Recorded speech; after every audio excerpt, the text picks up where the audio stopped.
Magkakaroon po ito ng immediate effects sa employment at sa inflation at sa pangkalahatang paglago po ng ating ekonomiya.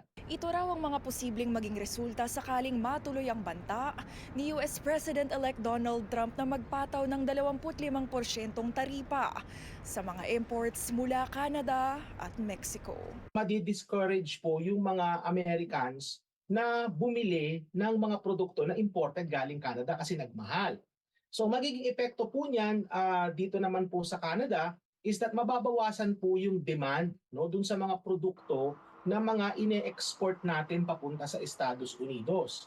Magre-resulta po ito sa pagbaba ng produksyon. Kaya ang mga provincial leader, paghahandaan ito sa isang pagpupulong na nakatakda Miyerkules kasama si Prime Minister Justin Trudeau. We're going to stand together and we're going to ensure that we negotiate from a position of strength, that we negotiate hard, and we ensure that any decisions that are made are in the best interests of British Columbians and Canadians. We cannot start a war, and we have to do everything we can to not have these tariffs. Pero para sa Ontario Premier, maikukumpara raw ang banta ni Trump sa pananaksak sa puso ng isang kapamilya at sinabing posibleng kailanganing gumanti ng Canada. We have to retaliate.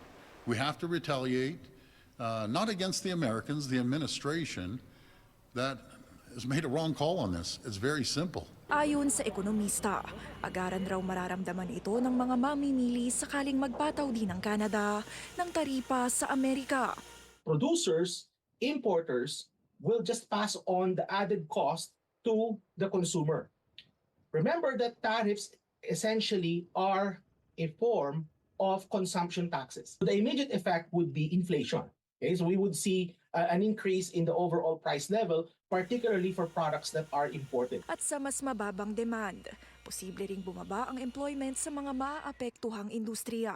Ikinababahala naman ito ng Canadian Labour Congress na sinabing hindi gantihan ang pinaka-epektibong solusyon sa pangmatagalan. We are extremely concerned about the impact that this will have on workplaces and on workers if the tariffs in fact do come to be, rather than just it being saber-rattling.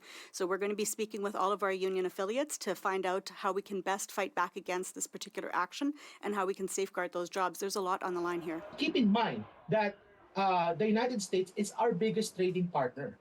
And in fact, we are exporting more to the United States than we are importing from them. So we enjoy what we call a trade surplus with the United States, which means that if the United States would impose a tariff on Canada, we would actually be hurt the most. Samantala, nagpahiwatig ang Mexico na gaganti sila sa taripa ng Amerika. Pero idiniin ang kahalagahan ng pakikipag-usap kay Trump. Lalo't anila mailalagay nito sa peligro ang mga negosyo.